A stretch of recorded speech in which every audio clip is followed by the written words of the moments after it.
Hi there mga beloved kong soulmates, welcome to Renzo Tara Channel. Andito naman po tayo para pagsamahan ng isang soulful and meaningful na tarot reading. Dito lamang po sa inyong lagi inaabangan, sinusubaybayan ang pinakamamahal na Renzo Tara Channel. Mega shoutout po sa ating pinakamamahal na soulmates, lalong-lalo na ang mga OFW sa mga panig ng mundo na laging nakaabang at nakasuporta.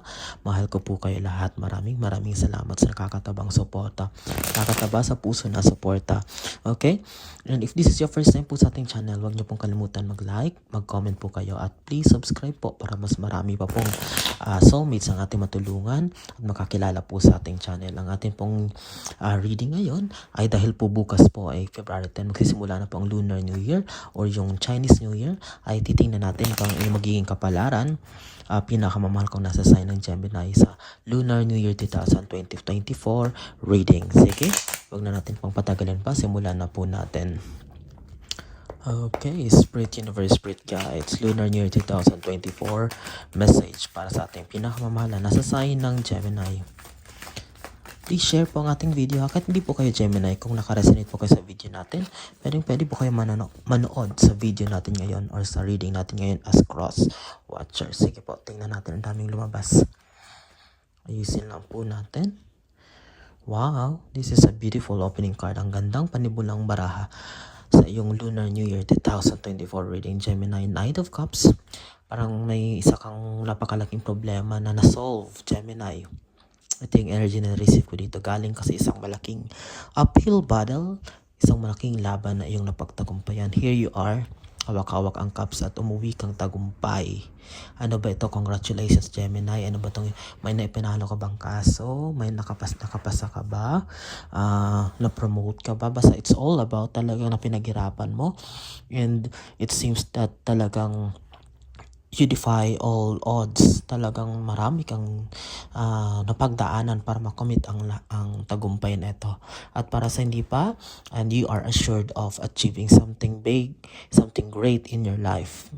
Panghawakan nyo to, Gemini. Pagpasok ng Lunar Year 2024 ay biyaya ang papasok sa buhay mo. With this Knight of Cups card, talagang wishes will do come true. May mga wish na natupad at mas marami pang wish na matutupad sa buhay mo, Gemini. Comment nga kung nakaresonate kayo dito para dyan sa mga natupad na wishes. Wow! Tingnan mo, Cups pa rin. Kanina, Knight of Cups. Here is the Page of Cups. Okay, wow. Tingnan mo yung cups. Hindi lang basta cup. May laman na biyaya. It means na talagang overflowing ang abundance, ang prosperity, Gemini. Pagpasok ng Lunar New Year 2024, napakaswerte mo naman. Ikaw na, pa-share naman ng blessing dyan, Gemini. Joke lang. I'm so happy for you, Gemini, because with this Page of Cards, is just assuring you, the universe is confirming you, Gemini, na talagang maraming blessings are on your way. Napakaraming blessings, napakaraming biyaya nito. Tanggapin nyo na, i-claim nyo na to, panghawakan nyo na to, dahil inyo ito. Okay, tatakpan natin. Okay, this is the Lover's card.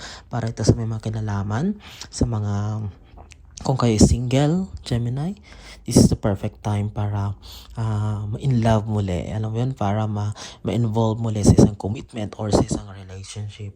At para naman doon sa mga married, mas lalong magpa-flourish, mas lalong yayabong, mas lalong gaganda ang takbo ng iyong relationship, Gemini, kasi this Lunar New Year will bring you clarity. Magiging maliwanag ang lahat, magiging transparent kayo sa bawat isa at mas maiintindihan nyo yung weaknesses, kung ano yung mga pagkukulang ng bawat isa. Okay?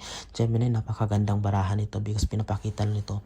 I think this is the first time simula nang bumalik ako. Ay, pangalawang beses lang na lumabas yung Lover's card sa aking reading. Ibig sabihin talaga bibihira lang kasi ako mag-reading ng tungkol sa love life. But pag sumasama siya o mahalo siya sa general reading, ay kiniklaim ko ito na napakaganda sapagkat lovers, especially those talagang yung mga bago pa lang na parang naguguluhan sa relationship. Okay, magiging malinaw ang lahat. There will be clarity. Okay, wag kayong kabahan, Gemini, sapagkat yayabong at gaganda po ang inyong love life. Okay, tatakpan natin to kasi baka ma-censor ang ating video. Sayang naman kung hindi natin may upload. Napakagandang reading. Ayan, tatakpan natin to. Okay. Wow. For your fourth card. Okay, mag-comment kayo ha, Gemini. Balikan nyo ako at magre-reply ako. At binabasa ko pang inyong mga comment. Comment po kayo kapag naka-resonate kayo. At hindi po kayo Gemini, feeling nyo para sa inyo itong reading na to as a cross-watcher, panoorin nyo po at i-share nyo po ang ating video. For your fourth card is King of Cups. Wow! Wow! Ganda! Tingnan mo. Knight. Ayun, galing ka sa gera, nakamit mo ang cups, and here you are.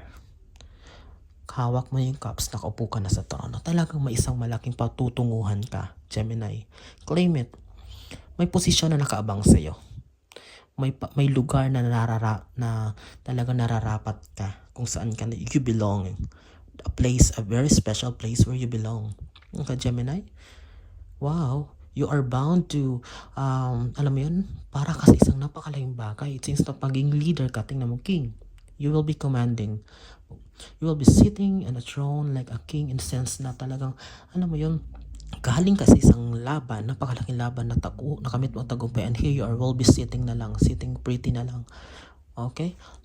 Magiging nasa yun ang lahat, diba? Pag king, pagsisilbihin ka, titingalain ka ng mundo, hari ka, and the cups are achievements, dreams, aspirations, achievements in life. Ayan ka. Unang barahan, Knight of Cups. Pangalawa, Page of Cups, abundance, umaapon ng biyaya, at eto ka. Okay? King of Cups. Okay. Ito din, dahil lumabas ang Lover's card, maaring mga single Gemini, maaring makakakilala kayo ng tao. Okay, makakakilala kayo ng tao na mapapangasawa nyo na magbibigay sa iyo ng, alam mo yun, magpapayaman sa iyo, magbibigay sa iyo ng magandang buhay, Gemini. Okay? Kung maaring it's in a foreign country or maaring kahit local lang sa Pilipinas na kahit paano ay mag-improve, tutulungan ka nitong tao to na mag-improve ang buhay mo. Okay, Gemini, wow, ang ganda. Tingnan mo. In reverse. 3 of Swords. Ibig sabihin, itong makikilala mong tao, Gemini, na sinasabi ko, ay magpapasaya sa iyo ng lubusan kasi bumaliktad siya. Okay? Hindi siya magdudulot ng heartache or heartbreak siya. Talagang perfect match kayo ng universe. Wow, Gemini, I'm so happy for you. Magbibigay ito sa iyo ng malaking ginhawa, kaluwagan sa buhay because nung mga nakaraan, Gemini, puro failure yung mga naging relationship mo, puro failure yung mga naging takbo ng karera mo sa buhay dahil rin sa mga taong nanggago sa iyo, nanggamit lang sa iyo. Okay? Ginamit ka lang, pinaglaruan ka lang, but those are over kasi itong this 3 of Swords card with this King of Cups, you are on the way to meeting people na talagang tutulong naman sa'yo in the sense na ngayong panahon na to ay puro naman talagang good vibes naman, positivities naman ang maidudulot nila sa buhay mo, and that is a good thing para magtuloy-tuloy itong mga blessings na yung makakamit, Gemini. Okay. Para sa yung pang-anim na baraha, 6 card, Gemini is the 6 of Wands in reverse. Okay, look at this one. Okay, ano ibig sabihin nito dahil na-reverse siya? Ibig sabihin, Gemini, kung ano man planuhin mo, or kung may bala ka pa, whatsoever na plano sa buhay mo, kung possibly, huwag ka nang humingi ng tulong sa iba. Kaya mo to mag-isa. Kakayanin mo to kasi magaling ka. And Gemini, you can solve problems alone. You can achieve many things alone. Marami ka na rin napatunayan na ginawa mo ito mag-isa. Kasi mahirap na kung aasa ka sa iba, feeling mo hingi ka ng tulong, baka mapasama pa, mag-fail ka pa. Okay, at least wala kang sisisihin pag ginawa mo ito na mag-isa, Gemini, kasi alam mo yon, sa panahon ngayon napakarami ng mga manloloko na tao, scammer, everything about na kala mo makaka-rely ka, reliable persons, pero at the end pala ikaw pa ang babaliktarin at gagawing masama. Okay, Gemini, do it on your own. Lahat ng gawin mo sa buhay simula pagpasok nitong Lunar New Year 2024, kung ano man nasa tumatakbo sa isip mo na nais mong gawin, balakin, ay kung kaya mo ay gawin mo ito na mag-isa, patago, tahimik lang. Okay, work in silence at magugulatin mo ang lahat, Gemini. Alam ko gugulatin mo lahat and they will be surprised at wala na sila magagawa dito.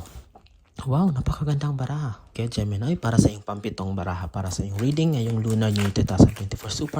So far, sobrang ganda ng iyong reading, Gemini. Wow, sinimula ng Knight of Cups, talagang naging malinaw.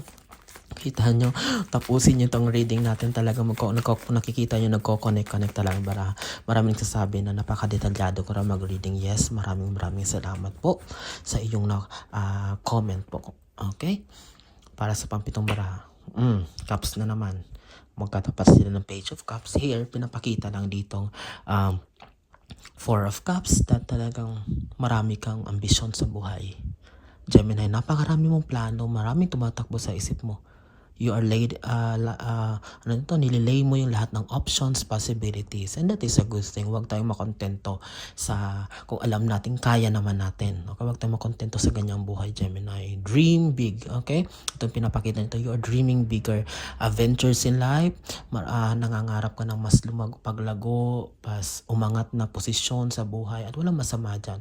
Basta Gemini, alalahanin natin na si universe laging andyan, nakaguide at nakatingin. Anything na gagawin natin, good or bad, may katumbas na karma. Kaya kung gusto natin ng magandang karma, ang kapalit ay syempre gagawa tayo ng kabutihan at gagawin natin to ng naaayon sa batas, sa fairness or pantay-pantay or legal na paraan.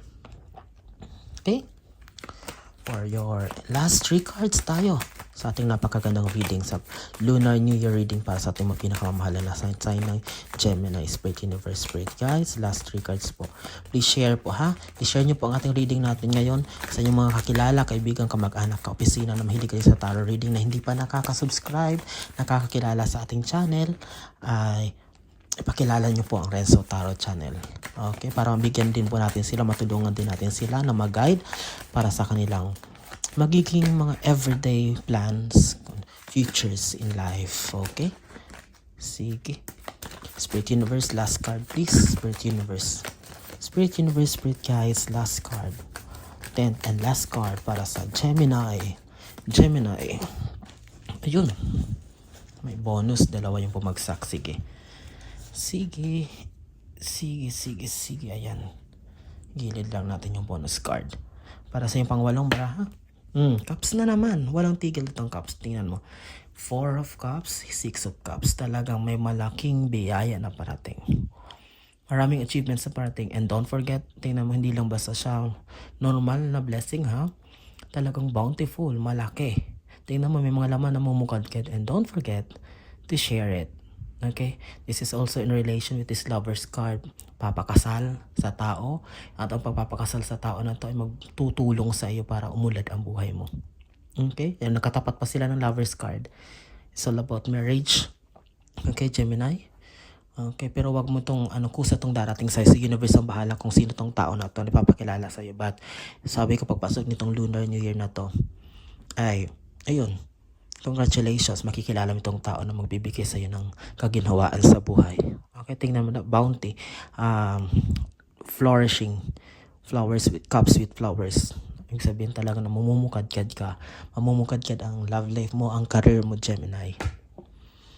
7 of Wands. Wow. May bumiglang sumingit na wands. Sabihin, may iilan pa rin tao na gusto kang pabagsakin. May gusto pa rin na iinggit sa'yo, Gemini. Alam mo yun, kahit parang nagiging discreet ka na nga, hindi ka nagpapahalata sa buhay mo. Pero may iilan pa rin na parang trip ka lang talaga, Gemini. Okay, but this is just a minor distraction. Wag mo na tong intindihin pa. Kasi bukas mawawala din to. Mamamalayan mo, wala na siya masasabi sa'yo. But this is part of our life na meron talagang mga nasasabi. But alam mo, parang may palihim kasi ito nakikita. Ito may palihim na inggit sa'yo or galit. Hindi mo siya nakikita personally kasi maaring pinapakasamahan ka ng maayos ng taong ito. Sige nga, Gemini, comment ka kung meron kang ganito na feeling mo na napapansin mo na, but deep inside itong tao na to ay may inggit sa'yo. At mag-ingat kayo sa pagtitiwala, Gemini, sa mga tao. Akala mo okay, totoo sa buhay mo. Okay, Knight of Pentacles. Wow, this is the ito lang tanging Pentacles na lumabas kasi puro Cups yung lumabas. But Pentacles is money. Kung babaliktarin natin, ayan, no? You are assured of big amount of money. But dahil bumaliktad siya, this is not, hindi ibig sabihin hindi mo siya makakamit. Nagbibigay na ng clues universe na meron. Basta, yun, you need to just continue, pagpatuloy lang sa pagiging mabuti, Gemini. Okay, ayan, itong lot of dreams, aspirations, huwag kang magpapekto sa mga tao. Itong love life nito, makikilala mong tao na magpapayaman sa'yo, magpapabago ng buhay mo. Next reading natin, babaliktad na ito, Knight of Pentacles. And talagang masasabi mo na, wow, this is the life that I am dreaming of. Ito yung buhay na matagal ko ng pangarap. Ito yung buhay na matagal ko nang ninanais. Hindi lang para sa akin, hindi para sa pamilya ko. At tingnan na rin natin tong bonus card na pang 11 na bumagsak. Wow, this is in reverse. Seven of Swords, you need to move away with people, sa mga tao na walang naiambag sa buhay mo. Okay, cut them off, take them away from you sa circle mo. Okay, kasi baka akala natin okay na, flawless na, smooth na ang takbo ng buhay natin, at kapag nag-entertain tayo ng mga taong wala namang tutulong sa atin kundi puro naman mga sakit at nega, mga toxicity, wag na, iwasan na natin, i-unfriend na natin sila. Okay, di baling ko konti basta totoo. Okay, ayan po ang isa namang napakagandang reading nating pinagsamahan. Pinakamamahal kong Gemini para sa yung Lunar New Year reading.